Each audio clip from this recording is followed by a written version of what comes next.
Hey everyone, it's Tim Clicks. I'm on the planet to build a better planet. Let's chat Rust. The 2023 was a bit of a difficult year for the Rust community.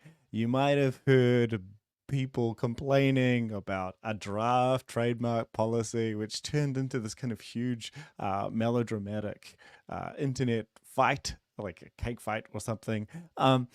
And there was a lot of animosity about whether or not this language is going to get overrun by Zig. It might get destroyed by Carbon. It might, which is a programming language developed by Google, and a whole bunch of other things. And like, but I kind of want to say, you know what? Let's look at the evidence and take a look, because I'm pretty sure that Rust is going to continue to grow through 2024 and through 2025 and become one of the central pieces of software infrastructure for the next, I don't know, several decades. And it is a solid bet. And I am totally up for your sort of rage bait comments if you want to add them. So my name again is Tim. If you want to hit subscribe, that's up to you. If you want to hit reply, that's also perfectly valid, because I'm sure that there is a lot of emotions about this particular topic. And hey, guess what? If you feel like it, yeah, and yeah, so feel free to comment, feel free to make yourself very feel free to actually explain, if find critiques in my argument. And so we're at version 1.75. Rust, it has been going pretty heavily since its development, and has now been used by companies all over the world, from tiny things to very large corporations, in fact the world's largest. And it's been growing very rapidly. In fact, the growth has been exponential for multiple years now. Even before 1.0 was released in 2015, by 2020, Stack Overflow was already asking the question, like, why is it that Rust is just so popular? It doesn't make sort of much sense that one particular programming language would be able to dominate its user survey so heavily. And so it started out with a blog post and talking about, like, what are some of the things that actually really help. And this is a blog post from Jake, who people in the Rust community will know. And the quote that has stuck with me from this blog is that Rust solves pain points that are present in many other languages and provides a solid step forward with just a limited number of downsides. So we're not saying that Rust has no downsides at all, just that in the calculation, the trade-off, it's definitely worth it. And that message that Rust provides a solid step forward has been adopted by many industry players since this blog post was published in 2020, and will continue to become even more true over time. Let's look at the growth of the crates.io registry. So crates.io is the global package manager for the Rust community. And right down here on the left, we have 2015. Sorry that this is sort of so hard to read. It's actually an SVG, which means that I can't increase the size of it. So I tried to tinker around with the website. I'll give you the link for these stats. Here we go. It's coming into the comments. And what we can see is that 2015, 2016, 2017 don't even register, because the growth is so massive in daily downloads. During work hours, so the last working week of 2023, there were 100 million crates downloaded every day. And that growth has been exponential. So this is actually an exponential curve and continues to double. And one thing that I find really interesting, and maybe you'll be able to squint at your screen enough to see it, is that there is a dip in the Christmas period. All the way through about 2019 as it was first visible, and continues to get bigger and bigger, and was very big a few weeks ago. And my suspicion is that that represents an increase in the proportion of people that are using Rust at work, because the holiday period allows developers at work to close down, and so there's a lot less happening during that holiday period. That's my suspicion, that Rust is not just growing, but its adoption in the workplace is also growing. Also, the richness of the actual ecosystem has continued to increase. There are now 35,000 different teams publishing crates on crates.io. So this is, huge exponential growth that has completely been unaffected by any of the noise or any of the chatter that has been dominating the 2023 kind of like, let's say, the quote Rust drama world. And I just pause there to say that it's really nice to see that Rust is like these stats are actually being actually playing out in people's experience. So there is a comment from Leftmost Cat saying that it's really weird to be finding a Rust stream about the growth of Rust when our team is just adopting it. So that's really awesome that could happen. I want to point at the subreddit. Now, the Reddit as a platform kind of also had its own weird implosion in 2023 as it turned off the API access. And so there's this big warning banner at the top saying it might be out of date. But the growth curve continues to actually go up. The line continues to go up. And that means you can hit a wider number of people, and the growth of the community is very, very visible. It's only one data point, though. We'll see some extras, and you can see the effects of the API kind of like ruining the site as the comments have degraded. Maybe this data point will decrease in quality over time, but it's something. It's one piece of evidence. Another is the Visual Studio is like the code extensions inside editors. Now there are several of these, but I suppose the most prominent is the Rust Analyzer extension inside Visual Studio Code. This is not enabled by default, so people need to opt into it and actually go to the or actually go and install it themselves. And you can see that 2.7 million developers have installed Rust Analyzer on their editor. Does that mean that they are Rust developers? Maybe, maybe not, but at least that they have actually gone to the step of not just downloading Rust, but downloading the extension to support their development. And that's a pretty good proxy for the amount of usage that might be used. It's sort of like, think about how many developers there might be. And when companies say, oh, I don't think we could find any Rust developers, the evidence suggests that there are plenty. There are more developers than jobs. At least that's my impression. And developers have a very significant interest in making this happen.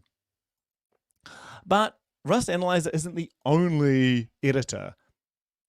JetBrains has seen the growth of Rust has seen the Rust community grow so rapidly that it's built an entire IDE just for the language. This doesn't happen very often.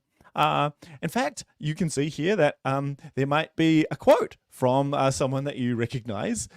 This was not a paid endorsement. In fact, I was just invited to try out a demo, and there is, and I stand by this quote. I actually am highly supportive of JetBrains and their adoption of like the money they are investing in developers funded to build their editor.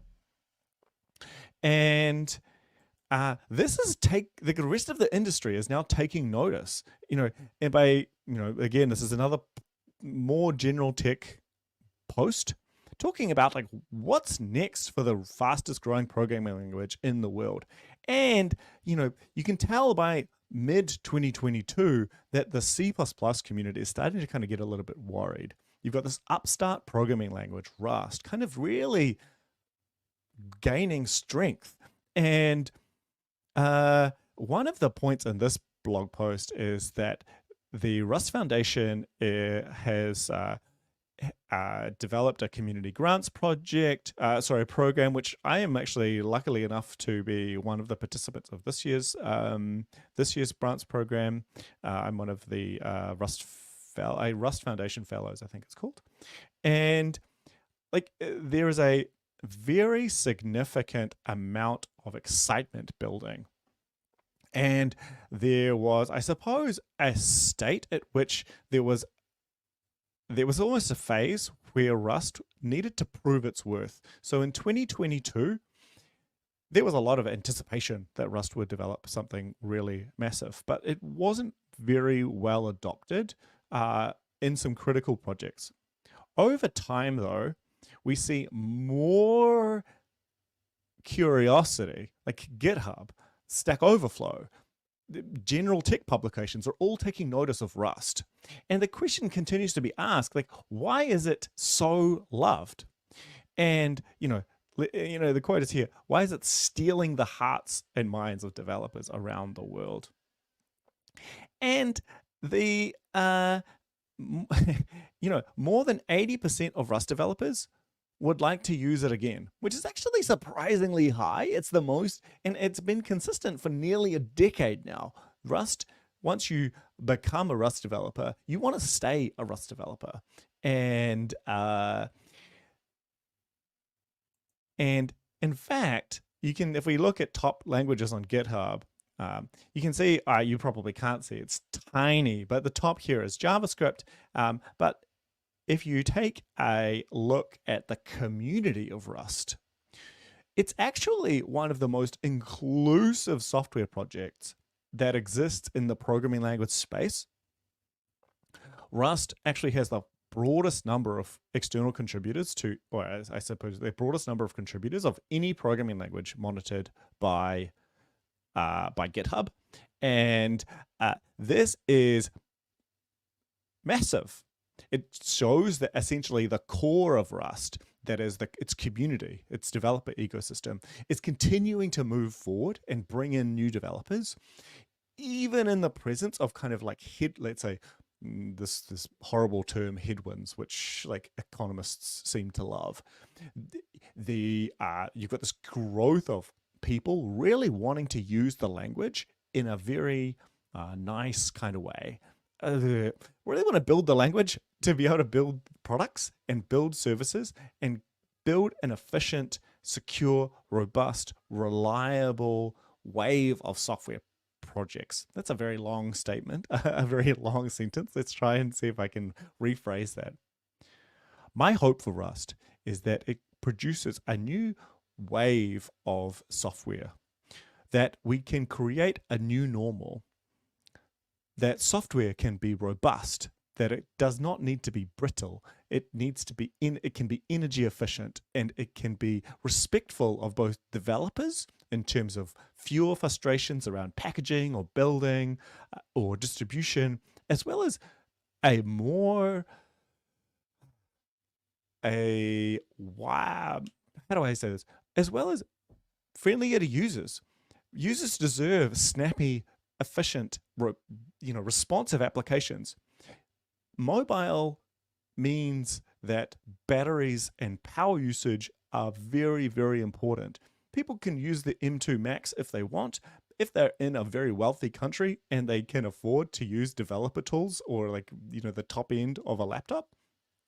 Most of the world does not live in the top end, and energy efficiency is extremely important. And being able to ensure that Rust can grow its contributor base is going to be one of its biggest challenges, because one of the downsides is that Rust does tend to kind of burn out people. It is a magnet for people that kind of give a shit.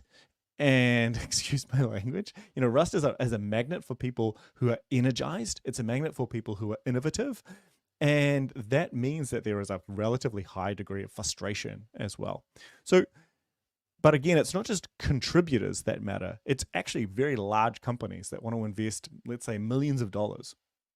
And one of the most interesting tweets to come out of last year was a tweet from David Weston from Microsoft that Rust is spending about $10 million on being able to support the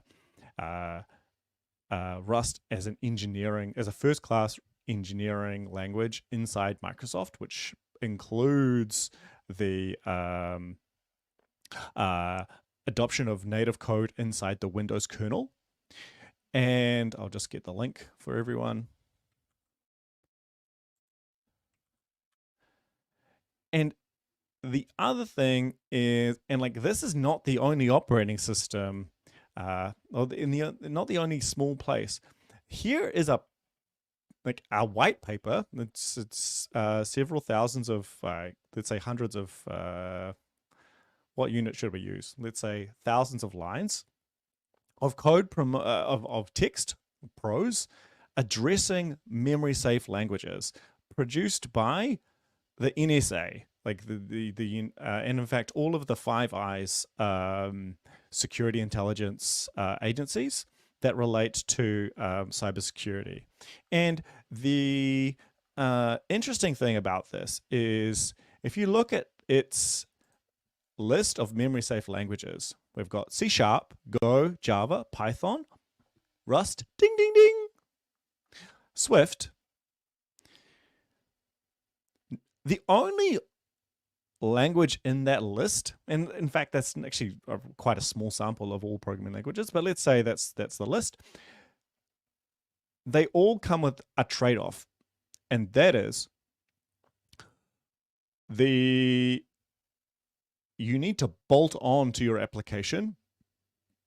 You need an extra runtime. You need to slow down your application while there is a piece on the side that is checking your memory allocations. It's checking all of your pointers. It's freeing memory for you. It's allocating memory. It's called the garbage collector or the runtime, depending on what you are, the terminology that you're using.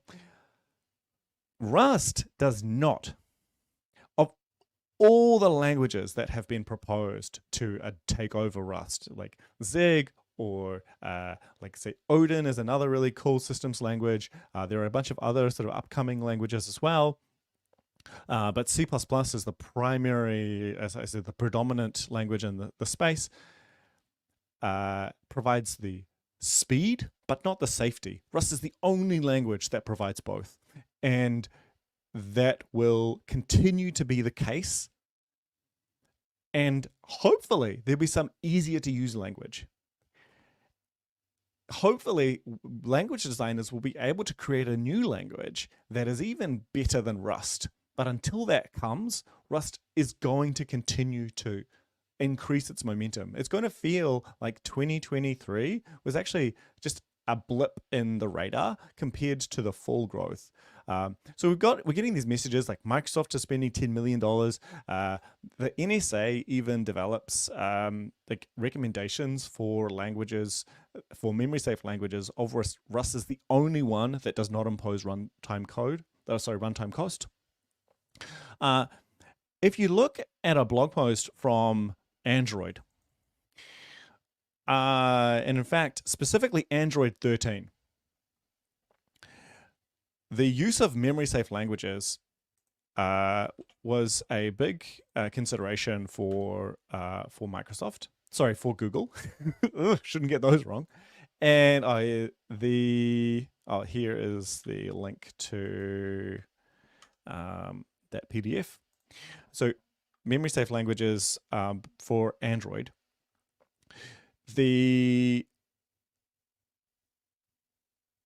About 1.5 million lines of Rust was introduced. And there were 0 security vulnerabilities introduced by Google's adoption of Rust. That compares to a historical density of more than 1 vulnerability per 1,000 lines of code in their C++ components. So if you are a large software vendor, or even if you're a small software vendor, if you have any users at all and you care about security and you also care about speed, then you need to consider Rust. You don't necessarily need to adopt it. You might decide to take on the risk of security vulnerabilities and patching and linters and sanitizers and all the rest. You could do that if you want. You're up to. But now Rust has established itself as part of the ecosystem. It's established itself as a mainstream player. We now have Microsoft, Google, and the the security, the security intelligence community all looking at Rust. And but wait, there's more. Rust is always also coming into the Linux kernel. In fact, the first components of it are actually like already happening. And this is like ridiculously important. There are this now means that Rust is a component in every major operating system that is now being deployed across the world, and server-side, client-side, and in mobile devices, which is kind of ridiculous, really.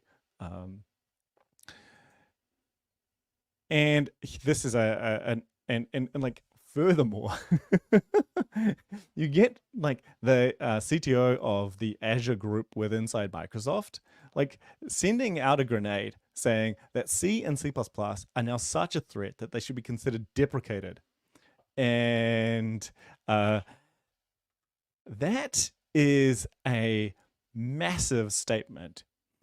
Microsoft is a very large company and has many software developers. And this probably, I'm sure, as someone who used to work at a very large company, I was an ex-AWS staffer, when something like this happens, the rest of the immune system of the organization kind of responds to it by saying that, whoa, what are you doing? Like all of Office, I'm pretty sure, runs on C++. All of other parts of the company, you will use C++, use native code all the way through. There is lots of native code written at Microsoft, not just C#. And the statement that Rust is an equal player, or in fact above the traditional languages, is just incredibly important, at least in my view. I mean, I am very biased. Like I run a company that sells training for Rust. So you must, if you're listening to this and you're like, oh wow, this Rust thing is pretty good, do remember that you're listening to someone whose job it is to like get people to pay him money to sell them on the language. So there is a bias there. Like I'm like selling myself, but I'm not the only person. Some of the other like internet infrastructure is also being like rebuilt or re-implemented in memory safe languages, and in particular in Rust. So some friends of mine based in the Netherlands, a consultancy called Tweedlegolf, are rebuilding NTP. So this is the protocol that coordinates time between different computers.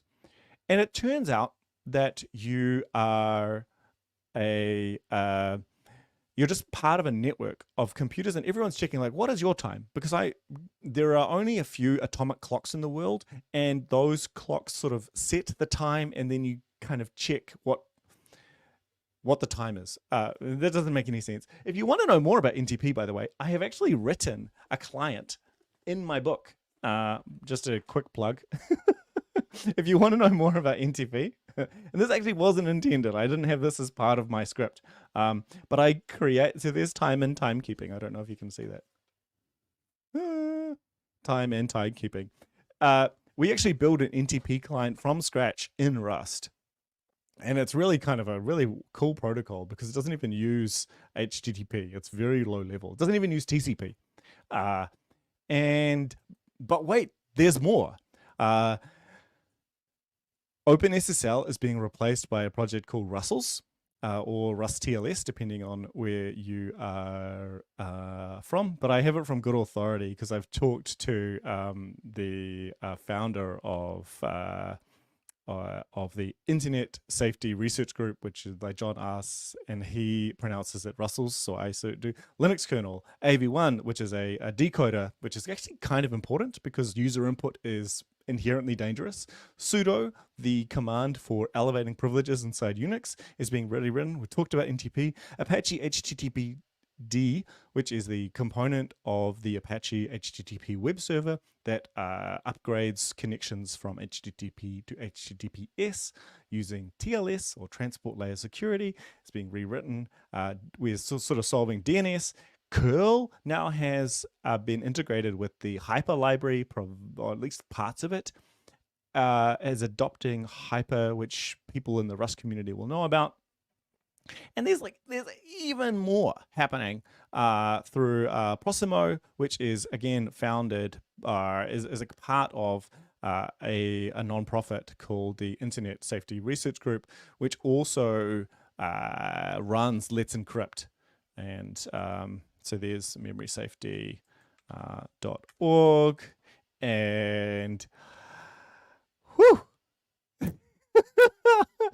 that's almost it. I strongly encourage you to kind of check out my website. I'm really, and click the follow button if that's something that's useful to you. I always am really bad at closing, so this is kind of the thing in my YouTube career that I really need to increase.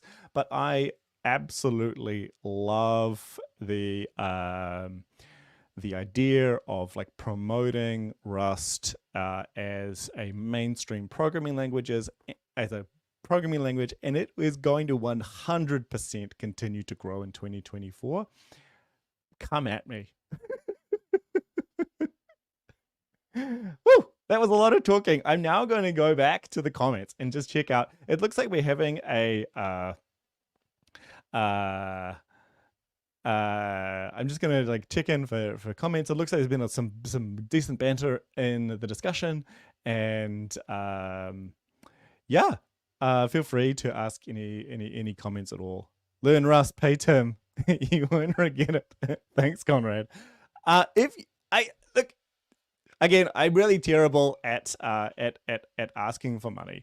I say this because even though I need money, the bank doesn't care that I love Rust. The bank just wants me to pay my mortgage. If you would like to put some money into the tip jar, the easiest way is probably Patreon. I haven't been as good as I would like to with the Patreon as a platform, but I think I'm developing a cadence, and I think the goal for this year is to really support people who support me, and if I can support anyone creating a more efficient, more robust, more reliable software future, I'm down for it. Okay, we got a question from Jorge. What would you say is the domain of the Rust language? Infrastructure and protocols? No.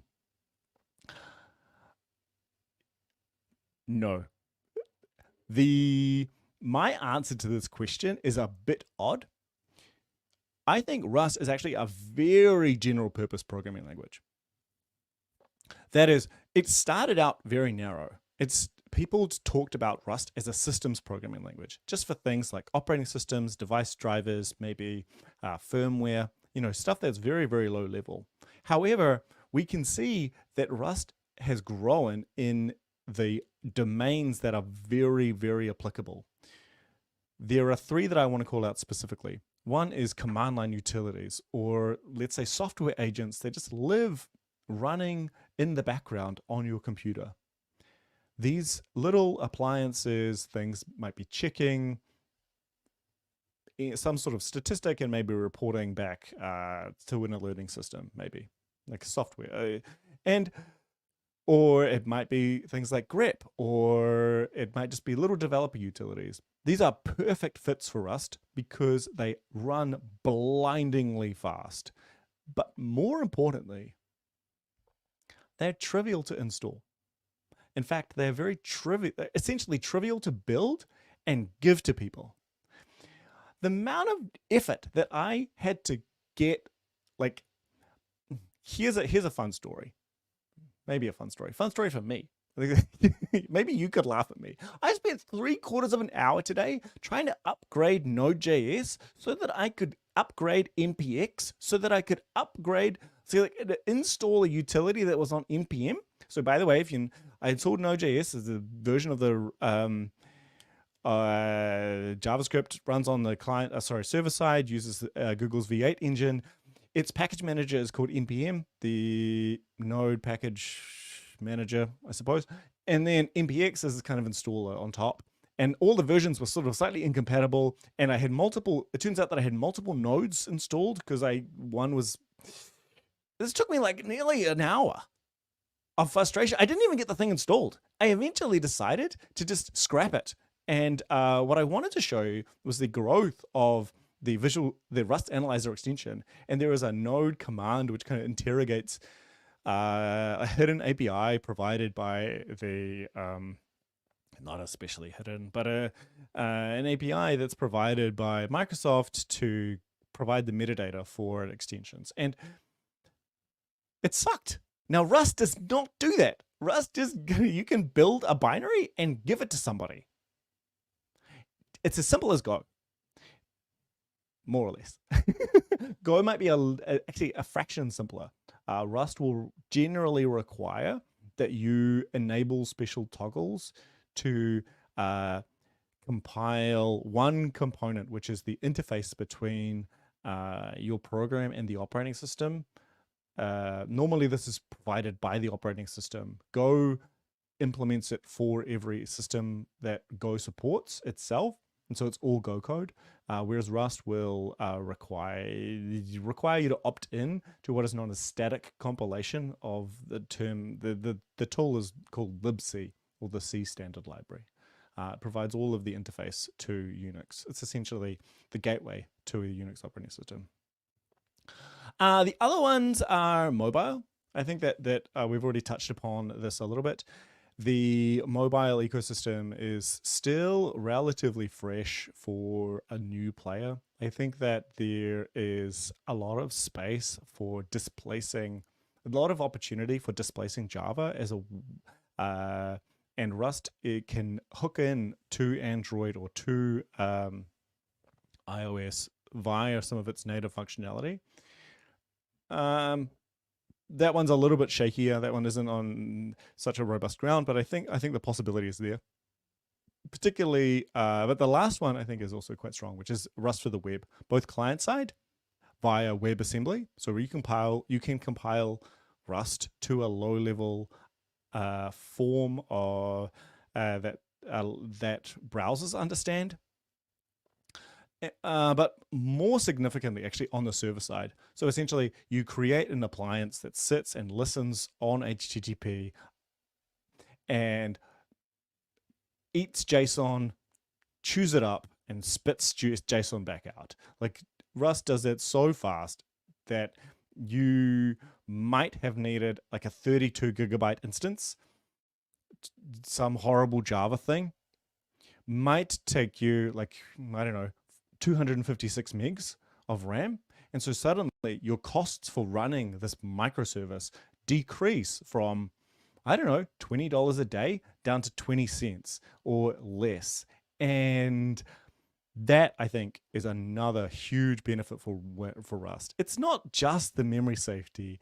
It's the fact that the build system works. It's the fact that it provides, it lifts, gives you so much freedom, because you don't have to get frustrated with these tiny, tiny details around packaging, around building, around distribution, around deployment. And Rust is just so fast. It's just almost unbelievable if you've used something like JavaScript, or I guess Node or Python. I mean, I was a Python developer for about a decade before Rust, and it still blows me away how slow Python really is. But that was a long answer, Jorge. I hope that that answered it. So maybe you didn't stick around. Um, uh, aren't systems programming languages? So there's like a bit of a counterpoint. Aren't systems programming languages general purpose programming languages? Yes, you kind of like, every programming, in some sense, though, it's a similar thing to if you try to categorize like a biological species. There are no very definite boundaries between one species and another. These are just useful classifications. But I think in the case of Rust, or sorry, in the case of systems programming, it's not even clear what a systems programming language is going to be restricted to, because the very first Rust project that was larger than the compiler. In fact, the Rust compiler wasn't even written in Rust at first. It was written in OCaml. So the very first Rust project was the servo web browser. So arguably, Rust was never a systems language, because I don't think that a web browser would fit inside the historical definition of a systems programming thing. It sounds much more like it's in the user space. It's an application level. It's not a file system. It's not a device driver. It's not a piece of middleware. It's something much higher level and user facing. And so the taxonomy is always fluid. And I think in Rust, it's especially so. And yeah. But in the question is like, is there a systems language that is not general purpose? No, there isn't. You can't lock a programming language down, and you cannot lock people's creativity down. But what tends to happen is that programming languages are cultural, and groups of people like to hang out together.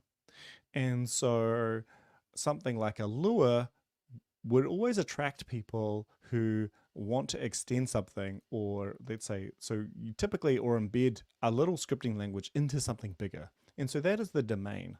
R is a programming language that's excellent, not so much because of the language, but because of the community of statisticians and scientists and researchers that work in R. Python is similar. It's excellent not because of Python, the language, but Python, the ecosystem. Python, the ability to like join together a huge community of data scientists or people that have interested in data analysis. And Rust, and so if it's something like a systems language, will collect, like people will group together. Like if you're a C or C++ person, it's probably likely that you'll be pushed out of other domains where, say, like a traditional systems language would not be as welcoming. It's hard to write a web backend in C. It's possible, sure. It's just tedious, or at least it's very prone for large problems. It is very prone at causing like quite difficult things to fix. What I mean is, Rust solves, if we go back to Jake's original quote right at the start of what me talking, Rust, so in fact we can bring it up now, just in case you have just joined us. Back in 2020, Jake Golding had this blog post on Stack Overflow saying that Rust solves pain points present in many other languages, providing a solid step forward with a limited number of downsides. And I think that is very true. Rust continues to demonstrate that the combination of power in terms of performance and reliability and efficiency, combined with developer ergonomics and it just allows it to be used in like the build system and all of these things that are kind of like the developer experience of using Rust makes it very hard to go back to other programming languages. And yeah, and so from that point of view, Rust is especially good at like jumping out of its box. Again, another long-winded answer.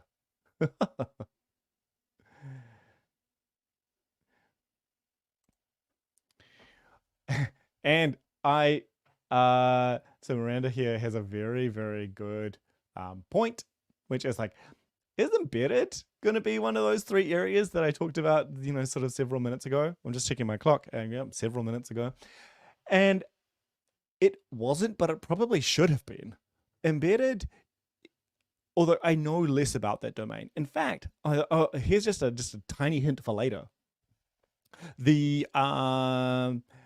I have a bunch of hardware devices, and I'm going to be creating some more project-based videos talking about how to use Rust.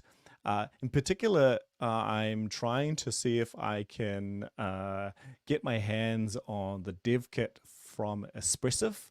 Espressif uses the ESP32 little microcontrollers, and they have a Rust dev kit. And so I think that one, if I can figure out how to order it, I will get my hands on it, and we'll see if we can create some more videos and some tutorials, because we gotta shove Rust. Sorry, we've got to shove C out of the way.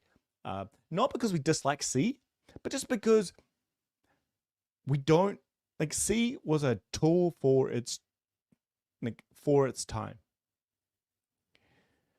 but it is not the pinnacle of software. It does not provide enough protection from things like invalid access or invalid memory access. And so even if you enter on a system that doesn't have an operating system, you don't have virtual memory. So there's a greater use of what Rust calls unsafe. And so maybe that's inherent, but there must be a place for Rust inside the IoT world, because IoT devices are getting bigger and bigger and bigger, and soon they're going to be running exploits on all over the place. And I don't want my smart device running C. Like, I really don't. I don't buy if I have not got a smart TV in my house, not because I don't trust software vendors, but like the state of the software ecosystem is just awful. And vulnerabilities are everywhere, and whenever I see something labeled as smart, I'm just like, I don't want that. Because I know that there is some clunky old version of GCC pumping an old clunky version of Linux that is never going to be patched onto this little device that has it's just like open ports with no security, and I'm just like, ugh. I don't know, you kind of got me off on a bit of a tangent there, but like, the state of software is just ridiculously bad given how important it is. Software is the most leverage that any individual has over affecting the whole world. Historically, we used to say that like the pen is mightier than the sword. That is, if you can create an environment, like a political force, then, with like, let's say you might have like published an essay or something, or like a periodical. Let's go back to the 19th century. We're Quakers now. We want to create a revolution. And so we'll publish a booklet. Well, how long does it take a booklet to get published? And how expensive is it to publish a booklet? Well, it's really expensive compared to software. Software is instantaneous distribution, and it is instantaneous like usage. If you get it right, your users do not even need to learn how to use your tool. They just turn it on and it works. That's what people expect. The problem is that because the industry prioritizes speed and prioritizes cost, it treats users with disrespect. Security holes are everywhere. I mean, today on Hacker News, and I'm kind of like going to age the recording quite badly, is a post right at the top, and I'll just see if I can find it. Oh, maybe it's gone in a couple of hours. But It was a post about a, I'll just have to share my screen. I found it again. Hacking into an insurance company's website by exploiting like a calculator, which they exposed the user's credentials like inside an like just a plain text thing. And I'm just like, what the hell? Like, how is this good enough? Like, how can we build awful, awful, awful software and be paid for it? Like, I know that people are under stress. I know that people are um, work. It's not really the developer's fault. It's the system's fault. But let's fix the system. Let's create a better default for building software. And is Rust the answer? It's unclear that it. Well, no, it's the best answer we have today. Is it going to be the best answer in 10 years? Probably not. Like, we still want programming languages to be able to expand, and we still want growth. It might be that Rust 2.0 is the language that displaces Rust. It might be that some other language.